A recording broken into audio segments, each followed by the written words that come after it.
चौथे दिन प्रारंभे पुनः एक बार भगवान कृष्ण सखा सुदामा जी की स्मृति करके प्रणाम करके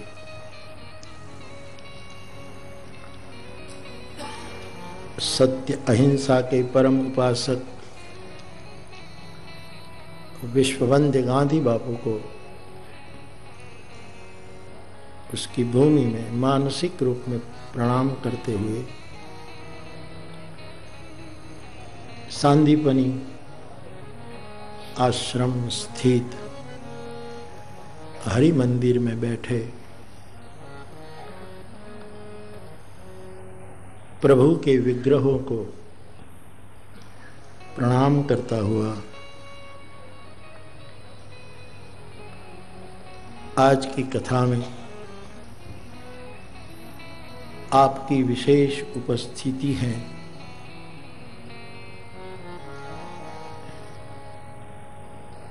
जिसके साथ मेरा विश्वास का नाता है। ऐसे परम पूजनीय योग ऋषि बाबा जी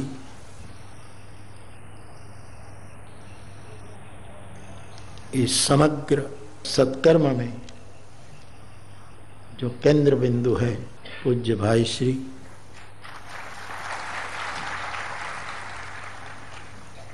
मेरे पूज्य चरण संतगण इस कथा की सेवा में निमित्त बने और सभी को व्यासपीठ से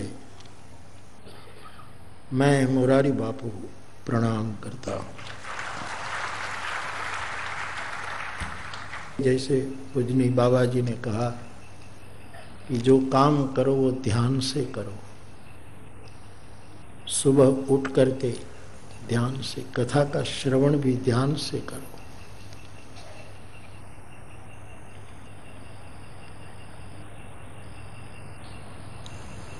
कथा में मंगलाचरण होता है और हम जब मंगलाचरण करते हैं, ये सतयुग है, उसमें पहले ध्यान ही होता है।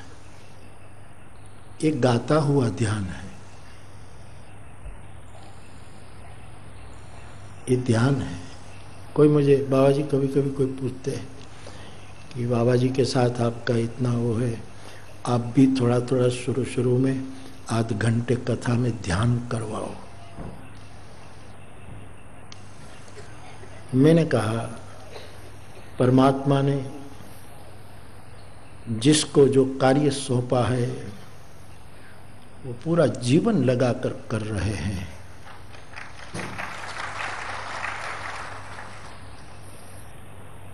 तो बाबा जी ये करा रहे, कई संतगण करा रहे। तो मैं तो मंगलाचरण जब करता हूँ 10-15 मिनट चलता है, ये ध्यान है। कथा का आरंभ सत्य युग है।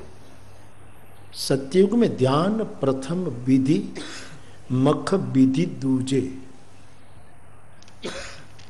सतयुग में ध्यान की प्रधानता, पूरे समाज पर, पूरे जीव जगत पर करुणा हो, केवल मानव ही नहीं। कोई भी मंदिर में मानवता के नाते मंदिर की मूर्ति की मांग तुम जोड़ देते हो तुम्हारे उसूलों को सिद्ध करने के लिए, लेकिन मानवता के नाते प्लीज कोई ऐसा बलिदान न चढ़ाया जाए, ऐसी बलि न चढ़े। यह है मानव्य। अभी भी हमारे यहां मंदिरों में बलि प्रथा कहीं कहीं चलती है। छोड़ो। अभी बाबा जी कह रहे थे आंकड़े के साथ कि रोज इतनी गाय कटती है। हमारे पथमेड़ा वाले महाराज जी तो पूरा जीवन लगाकर बैठे हैं गायों के पीछे। और मुझे माहिती मिली है, मैं देख तो नहीं पाया, पर देख पाऊंगा कि नहीं वो भी मुझे शंका है कि मैं ऐसा देख सकूंगा कि नहीं, मेरी इसमें वो रहेगी कि नहीं।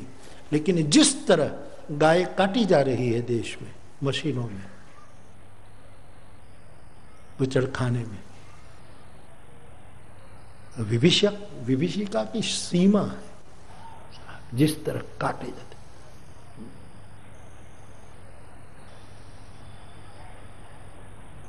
गौ माता केवल पूज्य न बनी रहे, गौ माता प्रिय बनी जाए, ये जरूरी है। पूजा करके हम छोड़ देते हैं देवता को, प्रिय को सदैव पास रखना चाहते हैं। गो प्रिय हो, पूज्य तो है ही। कितनी गाय कटती है खबर नहीं। ये संतों की जो व्यग्रता है ये है।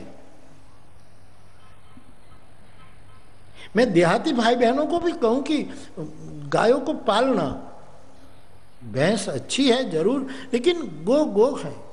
समृद्धों को भी कहूं कि आप गाय रखें।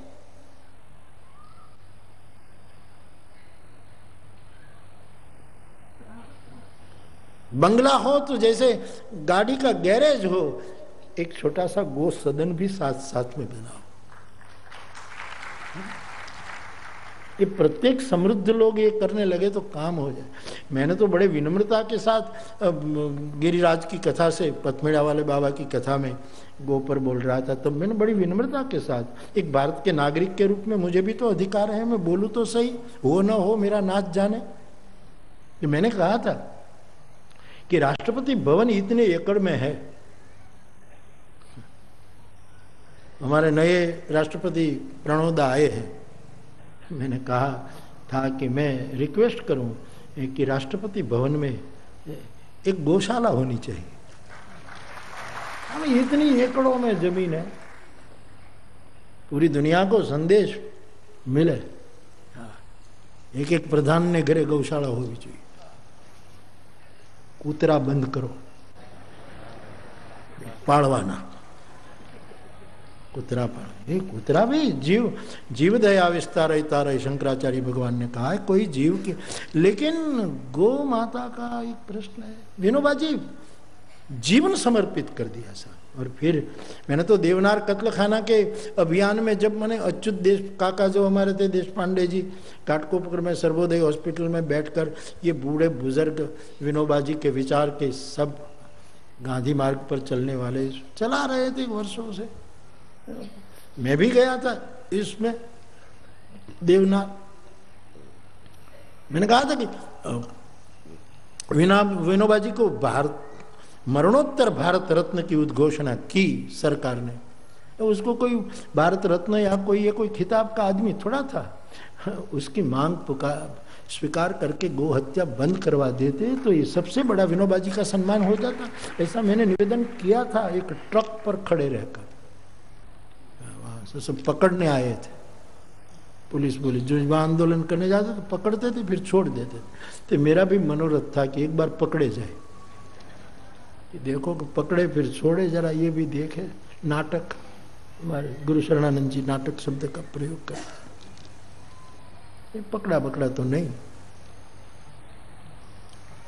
मेरे भाई बहनों से, मेरे श्रोताओं ने, मैंने जब गिरिराज में कथा की तो कई लोगों ने मुझे चिट्ठी लिखी।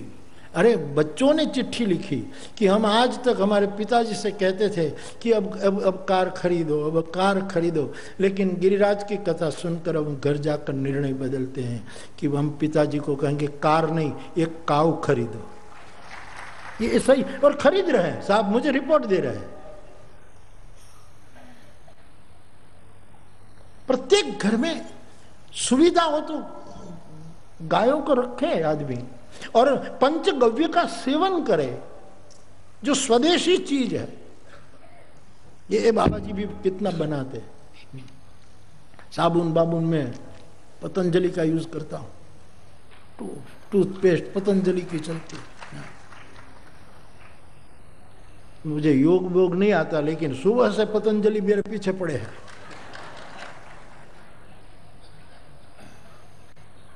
सच में मैं वही यूज करता हूँ, बाबा जी वाली टूथपेस्ट, जब से मैं वही रहा।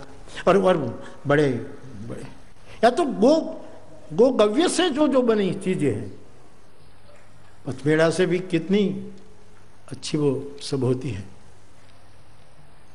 उसका सेवन हो।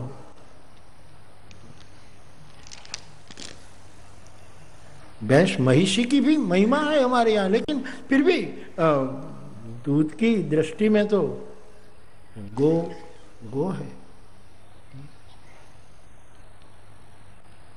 बाजारू भाव नहीं है, मार्केट वैल्यू नहीं है। अरे मूर्ख, मां की मार्केट वैल्यू नहीं हो सकती। मार्केट वैल्यू छोड़ो, मां की कभी मार्केट, गो तो मां है। गाय क्या, ओशो रजनीश जी ने एक बार कहा था, उसका निवेदन मुझे बड़ा प्रिय, वो गायों के पक्ष में बोले न बोले उसके साथ मुझे कोई लेना देना नहीं, कि डार्विन ने भले कहा कि उत्क्रांतिवाद में हम बंदरों से आए हैं, बंदर हमारा बाप है, तो ठीक है माना उत्क्रांतिवाद में, और मुझे मानने में कोई तकलीफ नहीं। हमारे यहाँ तो अवतार कार्यों में पूरा उत्क्रांतिवाद संतों ने सिद्ध किया है कि हमारे तो पूरा अवतारों देखो तो उत्क्रांतिवाद ही है। पहले ये कच्छप, फिर मत्स्य, फिर फला, ये उत्क्रांतिवाद है, और फिर पूर्णावतार तक पहुंचती है हमारी आखिर पूरी गति। डार्विन तो ठीक है, अच्छा है, लेकिन ओशो का निवेदन मुझे प्यारा लगा कि बाप भले बंदर रहा हो मानव जात का, लेकिन लगता है मां तो गाय ही रही होगी। ओशो का, क्योंकि मानव की आंख गाय की आंख से मिलती है। अब कभी गाय की आंख में देखना, बड़ी करुणा होती है, देखने योग्य होती है गायों की आंख। ये मानव की आंख नहीं। हमारे यहाँ एक लोकगीत है, मायाभाई खरू करे आउ છે કે એને ઓળખ્યો મેં મારી માની આંખોની અણહારે અને મારા બાપાની બોલીએ આ વીર મારો। બોલી બાપની લગભગ આપણે બધાની બોલી हड़काया, ये बाप जे भी बोली है ये उत्क्रांति। बाकी आंख तो मां की है, आंखें। कुल मिलाकर तो बात आई है मानवता की। तो ये सब मुझे अच्छा विचार दिया गया कि ये जो पर्यावरण में पानी के लिए करो, ये करना चाहिए, वनस्पति काटी जाए उसके लिए करो, ये घोंघाट पर्यावरण कर रहा है, आवाज प्रदूषण, ये सब। लेकिन ये सबसे बड़ा प्रदूषण देश में इतने ही पशु काटे जा रहे हैं। सोचो तो साहब, रामचरितमानस में राम जन्म का मूल कारण बनी गाय पीड़ित हुई और संग गोतन उधारी भूमि बिचारी। पूरी पृथ्वी ने गाय का रूप लिया और प्रभु से प्रार्थना की गई। और ज्यादा न कहकर मैं सभी को प्रार्थना करूं, सुविधा हो तो गाय पालो, अथवा तो गाय के दूध का, पंचगव्य का सेवन करो। एक साधु की बात मानो, गोबर, मूत्र, गाय का घी, गाय का दूध, दही, ये जो पंचगव्य है, अमृत है साहब। इनमें से कितनी ये महापुरुष लोग कितनी वस्तु, स्वदेशी बिल्कुल वस्तु और आरोग्यप्रद। हाँ साहब, घना साबु तमे वापरो ने साहेब, पानी गाम गाम ना फरे पण साबु जेवा होय, साबु तमे वापरो एटले 24 कलाक में आखे शरीरे खजवाळ शरू थाय, आखे शरीरे। અને આ પંચગવ્યોમાંથી બને એ તમે વાપરો સાહેબ, ખજવાળું મટી જશે। उसमें कुछ बड़ा है। मैं कोई विज्ञापन करने नहीं आया हूं, मैं आपको हकीकत से करीब ले जाना, और जो मैं करता हूं सो कहता हूं। यस, હું વિદેશ જાઉં તો સાબુ મારો અહીંથી આ જાય, नहीं तो ત્યાં तो केवा साबु आवे जेमा पशुनी चरबी होय, एनाथी नवाय।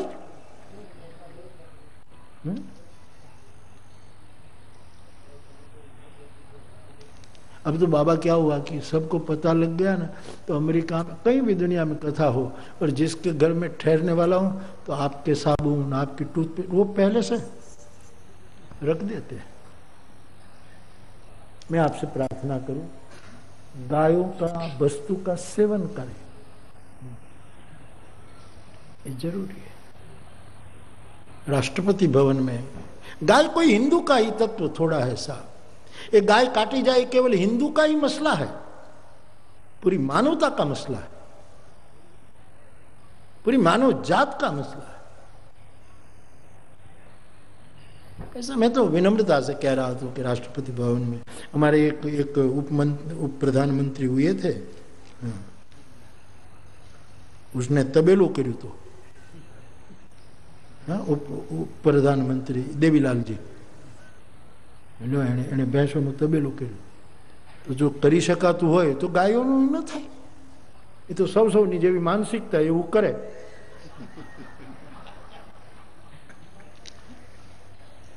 આ માયોભાઈ ને ધીરુભાઈ ને ભીખુદાનભાઈ ને આ બધા જે સાહિત્યકારો છે કે હાસ્ય દ્વારા કંઈક ને કંઈક મેસેજ આપે છે સાહેબ, ખાલી હસાવવા માટે। જગદીશ ત્રિવેદીએ તો મને બહુ હમણાં પાકિસ્તાન જઈ આવ્યો, એટલે આવીને મને એરપોર્ટમાં ભેગા થઈ ગયા। પહેલાં ગયા ત્યારે મને ફોન કરેલો, તે મને કે બાપુ મેં પાકિસ્તાનમાં એક વાત કરી પહેલાં, શું? તો કે હું અહીંયા કોઈને હરાવવા નથી આવ્યો, હસાવવા આવ્યો। પાકિસ્તાનમાં હું કોઈને હરાવવા નથી આવ્યો, હસાવવા। એ એક મેસેજ આપે છે આ લોકો। નથી કહેતા કે એક જણો ગામના પાદરમાં પગ ઉપર પગ ચડાવીને બેઠો હતો અને એમાં દ્વારકા જવા માટે યાત્રાળુ નીકળ્યા, એટલે દ્વારકાના યાત્રાળુ પેલા ભાઈને પૂછ્યું, આમ વડલાનો ટેકો લઈ અને પગ ઉપર પગ આમ ચડાવી, કપાસ્યુવાળો પગ, ચરણારવિંદના દર્શન, આમ ઉત્તર દિશા દક્ષિણ થાય એવી રીતે પગ રાખેલો। અને એમાં દ્વારકાના યાત્રીઓએ પૂછ્યું કે ભાઈ દ્વારકાનો માર્ગ ક્યાં, કઈ બાજુ? એને મોઢેથી બોલ્યો નહીં, હાથથી દિશા સૂચન ન કર્યું, આમ પગ હલાવ્યો। ઘણા રિક્ષામાં તમને રિક્ષામાં ઘણા લોકો સાઈડ પગથી આપે, હાથના પગથી આપે। अपने मन की मैं जान और तुम रे मन की सांसों की माला पे, सांसों की माला पे, सांसों की माला पे, सांसों की माला पे, सांसों की माला पे, सांसों की माला पे, सिमरू में पियू का नाम, सिमरू में पियू का नाम,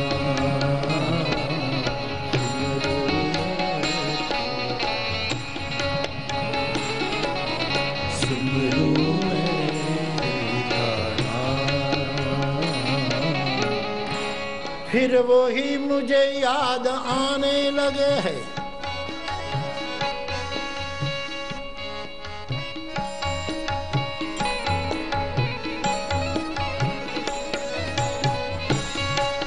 फिर वो ही मुझे याद आने लगे हैं, जिन्हें भूलने में जमाने लगे हैं।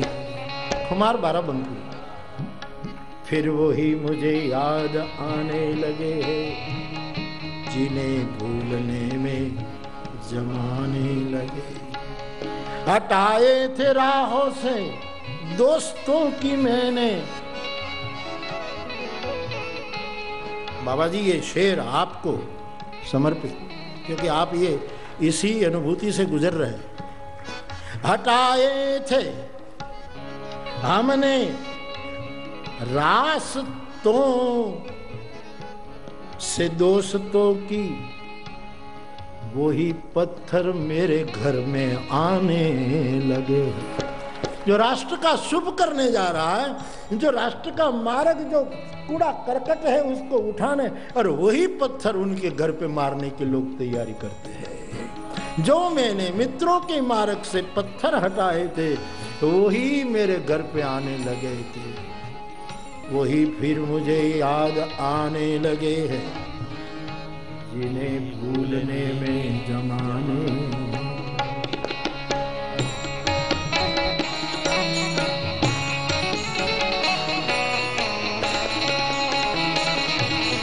अरे यार, ठाकुर जी का पाटोत्सव है, यहाँ तो महफिल है।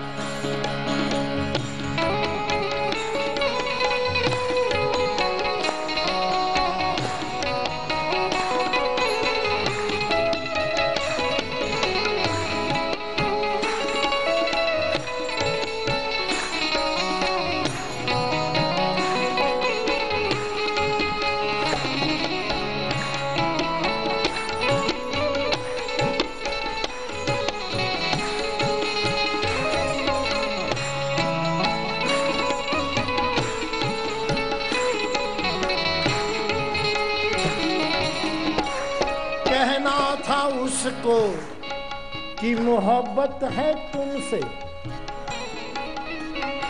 दातारी हादुला हादुला हादुला। कहना था उनसे कि मोहब्बत है तुमसे, लेकिन ये कहने में मुझको जमाने लगे हैं, ये कहने में मुझको जमाने लगे हैं। तो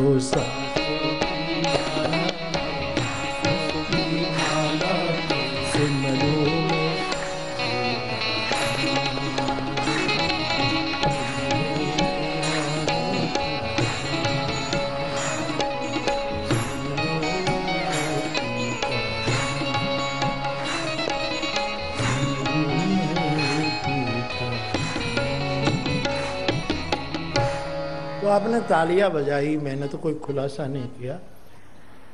तो गांठिया है वो सीधा होता है, ठीक है, और इसके 3 रूप है, जिससे ठाकुर जी के 3 रूप है, सत चित आनंद। गांठिया भी ब्रह्म है, क्योंकि अन्नम ब्रह्मेति व्यजानाति। अन्न के रूप में जब तुम गांठिया खाते हो तो ये गांठियों ब्रह्म हो गए हो। यहां सर्वम खलविदम ब्रह्म, तो गांठिया ने कौन सा कसूर किया? जब सिया राममय सब जग जानी है तो मेरे गांठिया ने कौन अपराध किया?